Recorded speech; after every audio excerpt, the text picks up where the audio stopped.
Today on Crazed Performance Repair, we are going to continue where we left off on the previous episode, episode 1. This is going to be a series video section, and where we left off was we were getting ready to pull the motor out. The motor is going to be coming out the bottom of this car. Now, I have most of the things disconnected, but I just took this belt off of the AC, and the reason I'm doing that is because I'm going to take the AC pump, and I'm going to try, I'm hoping I can move it out of the way so we can drop the motor clear of the AC without having to remove the charge from the AC. And if you have not seen the previous episode, go ahead and click that so you can get the gist of what we're doing with this car. But the customer has serious upgrades planned, and because I'm pulling the motor, we're going to do some major upgrades on top of the upgrades he originally was going to do. And I end up explaining that in that video as well. So we're going to get this thing out and get at the bottom end of the motor, the manifolds, and get this turbo kit going here. So I'm going to get started with getting this AC off the rest of the way. And as you guys can see, I'm already going to town at it. So once I get the AC out of here, then it's time to make sure everything's cleared.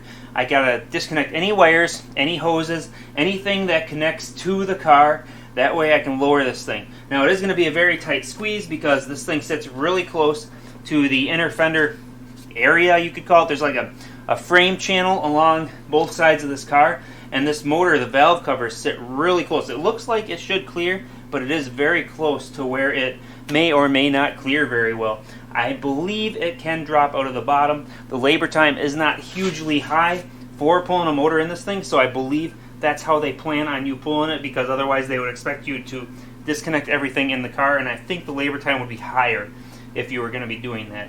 So, as you can see, I've probably getting the motor out by now, and I'll be right back to talk to you about what the plans are with this thing. I am going to be doing a little bit of fitment before I pull this off the engine stand or jack stands here and get the motor on a separate engine stand. The reason I'm going to be doing that is because I want to make sure that the exhaust manifolds for the turbos, or the header manifolds, what have you, are actually going to fit. I just kind of want to make sure everything looks like it's going to somewhat work before I go a little too far here. And then we're going to get into tearing the engine apart, because we're going to be upgrading the bottom half and doing a little bit of components in there. I'll go over some little details on different things to look for when tearing something apart when you're not familiar with it, specifically, because that's something I've never really covered on my channel. What do you do when you're taking something apart that you're not familiar with? I mean, other than the obvious, do some research, but besides that, when you're not familiar, how do you take things apart without screwing things up, if that makes sense? You know, how can you minimize that risk? So we're going to cover a little bit of that today, and when you guys come back, I'm going to have a couple things test fitted here and make sure that it just looks right, I guess. And then we're also going to get it on the engine stand pretty much right away after that.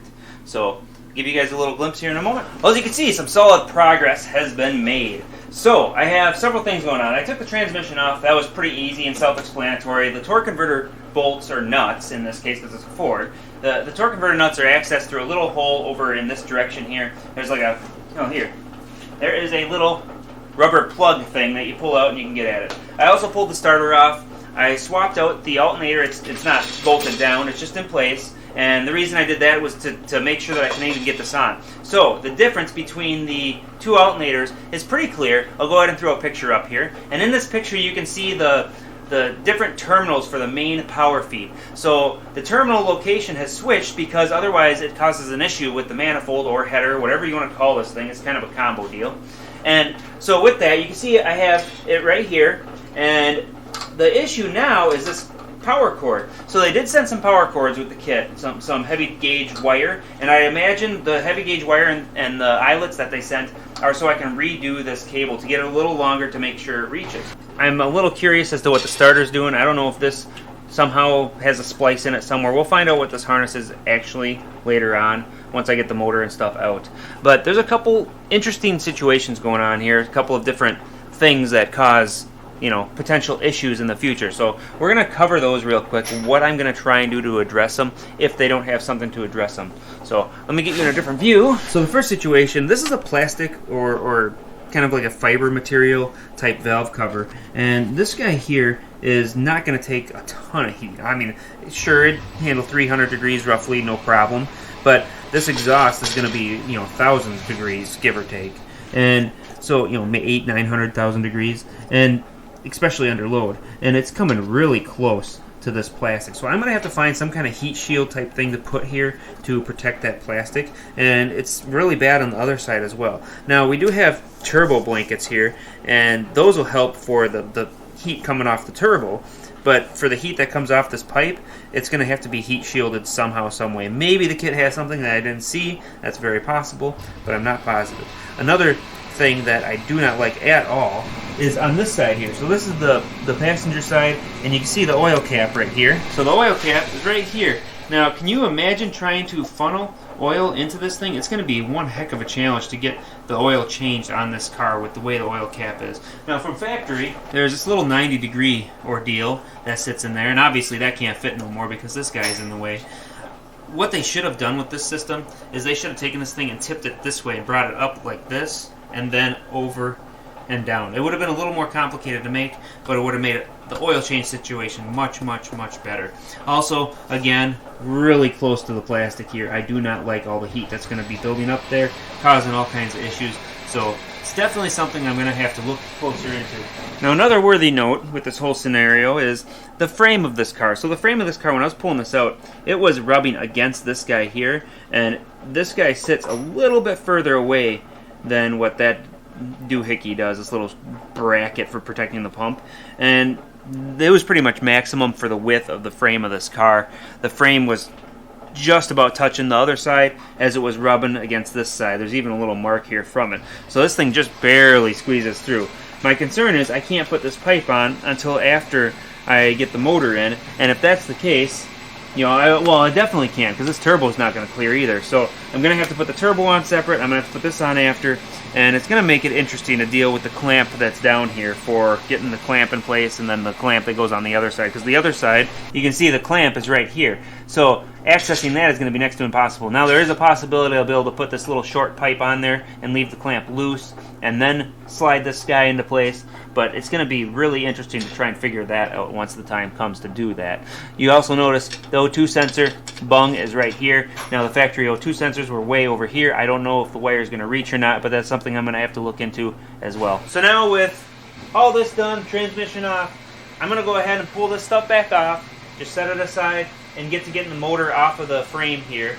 And I'm going to have to deal a little bit with wires, but I don't know what I'm going to make my approach. I'll tell you in just a moment when we come back. But I do know that I am going to pull the intake manifold off quick, because I feel like lifting this thing up is going to work best with a chain going to one of the bell housing bolts, and then a chain. There's some nice heavy spots in the front of the motor that I can hook to and potentially lift this thing up. So that's how I'm going to approach this part of it, and you guys will be right back when I get to having it out of here. If I have any difficulties, of course, I'll let you know what they were and how I addressed them. Well, the motor's not off yet, obviously, so I just brought you here because I wanted to show you a couple of things that I found kind of interesting.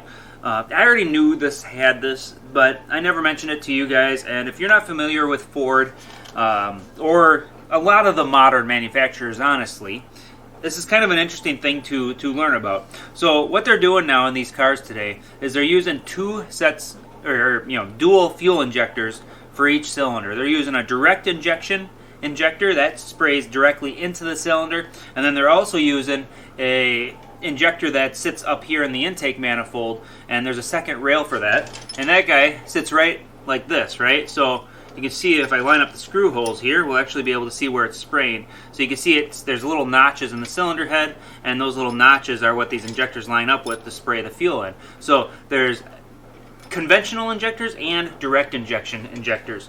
Now, the system is a little unique on this vehicle because the fuel actually comes from the fuel pump right into here. It goes across this bar here and over to the high pressure pump as its primary fuel feed, if you will, because it's just one solid rail and it's directing it that direction. Now there's a T right here, and this T goes down into the actual fuel rail for these injectors right here that I'm holding.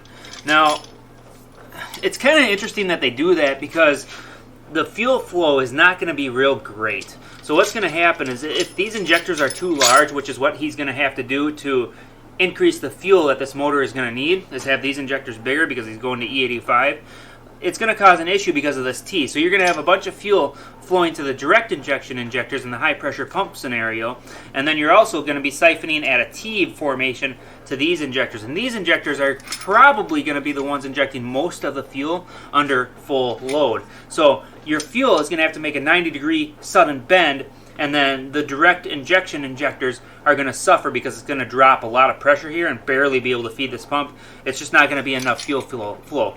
That is why we have aftermarket fuel rails for what we're doing, and it's going to change the way the fuel system is oriented. So I realize now why we have this unique fitting here for the fuel system. I believe it's going to be connecting to where this connector goes on the high pressure pump, and that way you can feed the high pressure pump and tee off to feed the second set of fuel rails that also came with the kit. That way you eliminate this goofy line and that weird T setup that you were just watching. So kind of a unique thing. Another thing that's unique to this particular engine and being a Ford is the way they have some of the sensors set up. So let's talk about a couple of sensors quick, specifically the knock sensors. So most engines, like LS engines, which are the GM LS-based engines, they have two knock sensors. The old engines, they had one here and one here. The more newer versions, they're on the side of the block. There's one on each side, and that's it. Now, Ford, with the tactics that they are taking lately, with like the EcoBoost engine and then this engine, they're running higher compression to make the motors more efficient. So by running the higher compression to make the motors more efficient, they're more prone to detonation or engine knock. Now, we have the knock sensors here. There are 4 of them in this motor. So you have the front 2 cylinders being sensed here, the back 2 cylinders being sensed on this side, and then the same goes for the other bank. Now, they're doing that because they want to detect as much knock as possible. If they even sense the smallest amount of knock going on, they pull timing to reduce the chance of causing damage to the motor. So it's making it very, very sensitive and capable of controlling knock to the best of the ability. That way they can maximize timing while still maintaining safety. So it's kind of like a safety net for the motors. Now, if they were smart, there's a little secret way that you can detect a knock through a different format, but I am not going to go into that because it's kind of a thing that's hidden within the tuner world, and it's a very interesting tactic, I must say, but it's very cool how they do it. But my tuner has told me don't talk about how it actually functions. But it's a very unique and cool way. I'm sure that people are catching on now, but eventually they'll get there. So the manufacturers, though, they orient these sensors that way just to make sure that they can control all knock possible. So my next step now is going to be to get the engine stand on here, get this thing lifted off the frame. I just wanted to bring that up quick before I go doing all that. It's going to be interesting to pull this thing up. I think what I'm going to do is I'm going to hook up to one of these bolt holes here, probably maybe both of these with a small chain, and then hook a chain to that, go across, and then to one of the bell housing bolts, because these bell housing bolts are much larger than these little piddly guys up here. And I don't know how heavy this motor is, but it looks like it's a pretty hefty motor. I guess I'll find out shortly, but I'd imagine with all the camshaft, timing components, and whatnot going on, this thing's probably quite heavy. So I'm going to go ahead, get this thing lifted up, and then I'll get it on the engine stand. You guys will be right back once it's on the engine stand. I got to pull the flex plate first, and with that, see you in a second. So I have the engine on the engine stand now. A couple of details to get this thing on the engine stand. One, I did have to pull one of the dowel pins out in order to mount my engine stand, mount it to my engine stand, I should say, and it was this one over here. Now, to pull those out, you're going to need like a special slide hammer to do it properly. So there's this mechanism in here, and this guy tightens down as I do this, basically. But basically tightens down on the dowel. So you put it on the dowel, say, let's pretend the dowel's in here. You stick it on there, you tighten this sucker down, and you pop this guy out.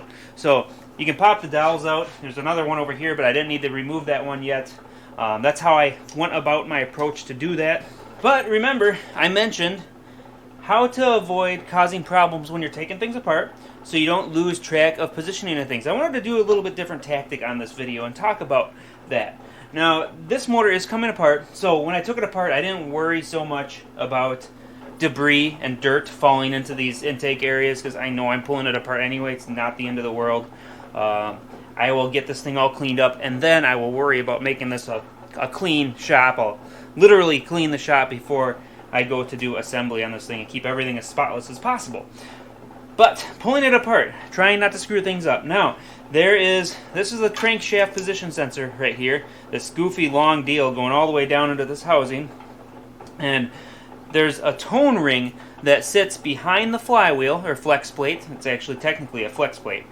It sits behind the flex plate, between the crank and the flex plate. Now, the first thing I did when I went to pull the flex plate off was looked at the flex plate for anything unique, any unique characteristics, and it does have a couple different holes on it, but it does not look like there's any issue with balance on it. However, I was able to tell what direction I pulled it off of once I pulled it off, to make sure that, no matter what, it goes on the same way I pulled it off. But the one part that I am more concerned about than anything was this tone ring. So when I pulled it off, I made sure the tone ring stayed in place, and then I want to evaluate how the tone ring is marked and set up to properly go. So I looked things over real close. I made sure that I remembered exactly how I pulled it off. So when I grabbed it, I pulled it off. I went like this to make sure that I always go back to the same position when I put it on. That way I could figure out what the difference was. And what I found, there is a raised spot inside here between two bolt holes that goes in a certain spot of the crankshaft. Now, the crankshaft has a couple of these bolt holes. You see there's one on the complete opposite side here. So this may or may not have landed in here. It doesn't look like it. It looks like this is sitting a little to the inside, whereas this one's sitting a little to the outside of the bolt pattern. So it probably can only go on one way. But just to make sure that I don't screw it up, I noticed on the crank there is, behind this little triangular cut spot, whatever you want to call it, there was like a drill bit, like somebody took a drill bit and started drilling a hole, just made a little tapered countersunk spot in the crank. Not a crazy big hole, just a dimple in the crank.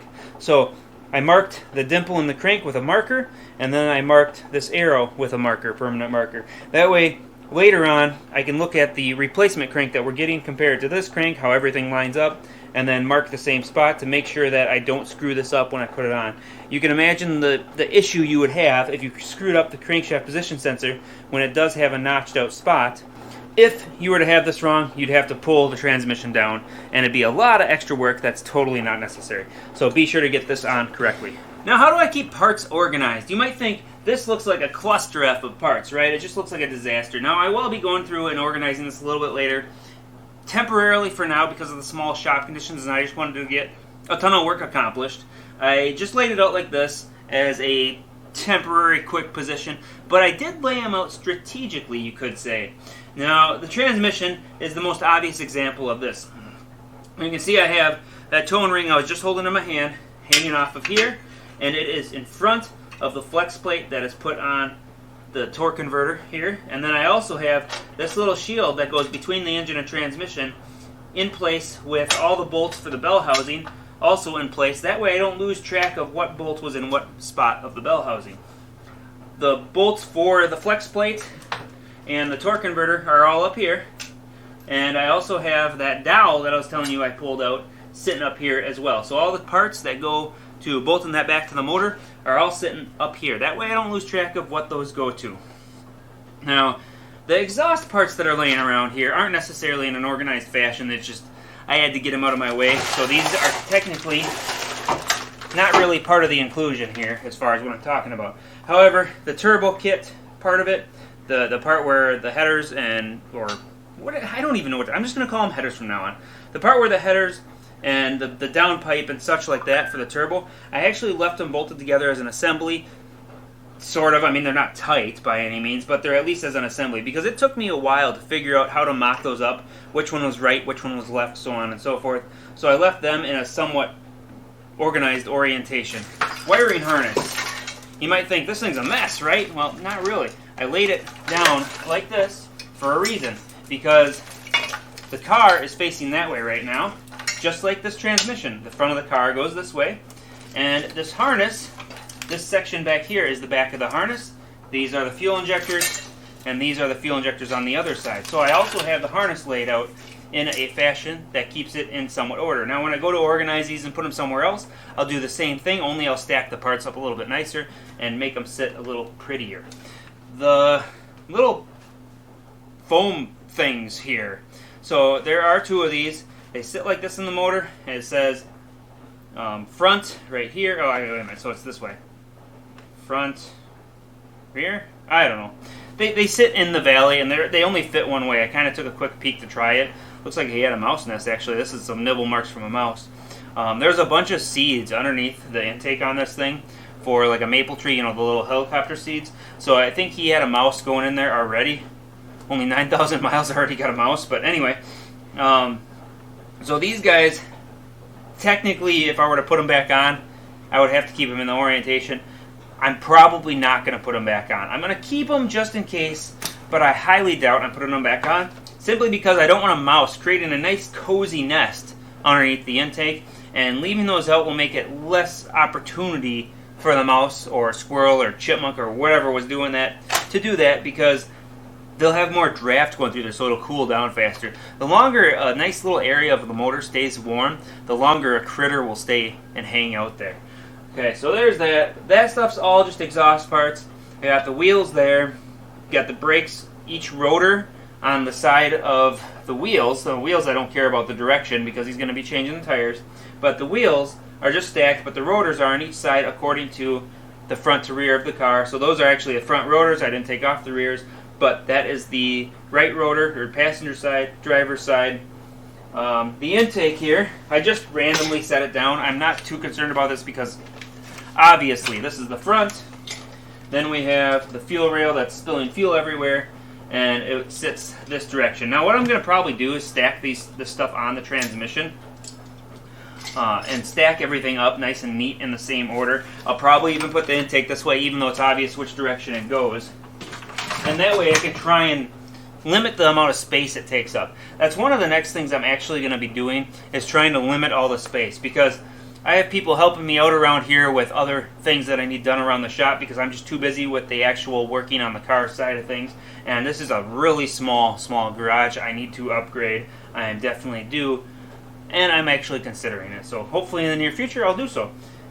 But anyway, that's not what you're here for. So I am going to go ahead and continue on, and I'm not sure where I'll bring you back, but I will bring you back when I have something of noteworthy to get you guys back here for. Maybe I'll give you guys a glimpse of how my final organization of the whole ordeal goes. This is just the quick, what I do just in the heat of the moment, because I just want to go. I'm in go mode. I'm not in organize mode. I put myself in a separate mode, if you will, for that point of where I do things. And it's going to be, I might actually have to put the subframe back on so I could push this car out, because it's going to be a couple weeks before I get the rest of the parts for this car. And because of that, I need to be able to work on other stuff. So I'm probably going to put the cradle back on and the wheels on, make it so I can push the car in and out. Well, 2 weeks became like 2 months. Holy crap. So, during the time of me doing this Mustang build was right around the time when COVID was becoming a big thing. Because of that, shipping became an issue. Because of that, processing and building and doing things became an issue. And it took forever to get any of the parts. However, the good news is, you're on YouTube. You guys don't care about that. So, the next video is actually going to be the engine building part of the video, the disassembly, reassembly, things like that on the Mustang itself. We'll go ahead and do some of those videos, get those started, and then we will go ahead to the next part of the assembly of the car after we go through those engine building videos. If you don't want to see the engine building videos, of course, go ahead and make sure you get the subscribe, notification bell, all that, because you can always just skip the engine building videos if you're not interested in those. If you're just looking to do the turbo part of the kit, I will also have a playlist of turbo install on this car, and you can skip the next couple of episodes for the engine build once you're in the playlist, and just go ahead and watch the assembly of putting the engine back in the car. So with that, like, share, subscribe, and as always, hope to see you in the next video. Thanks for watching.